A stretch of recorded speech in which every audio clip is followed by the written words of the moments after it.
যাও বাবা, আর দেখে অন্য যাইও। ঠিক আছে আব্বু। চাচা, এটা কি আপনার ছেলে? হ্যাঁ বাবা, এটা আমার ছেলে। দেখছেন চাচা, আপনার ছেলে আপনারে কত সম্মান করে, কত ভালোবাসে। আপনি আপনার ছেলেরে কত আদর করেন, কত ভালোবাসেন। আমি এক হতভাগা, আমি আমার বাপের সাথে খুব খারাপ ব্যবহার করছি, টাকা দিতাম না। তাইলে বাবাই যদি না সাথে কত খারাপ ব্যবহার করতাম।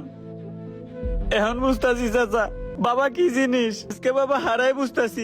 দাঁত থাকতে যেমন দাঁতের মূল্য দেয় না মানুষ, আমি চাচা বাবা থাকতে বাবার মূল্য দিতে পারি নাই চাচা। বাবা তুমি কান্দো না, আর এরকম সময় সবারই আইবে। উদ্দেশ্যে বলি, বাপ থাকতে বাপের মনত করো। বাপ কিন্তু চিরদিন থাকে না বাবা, যেমন যেমন এই পৃথিবী ছাইরা সবাই চলে যাব। এই পৃথিবীতে কেউ থাকবো না বাবা।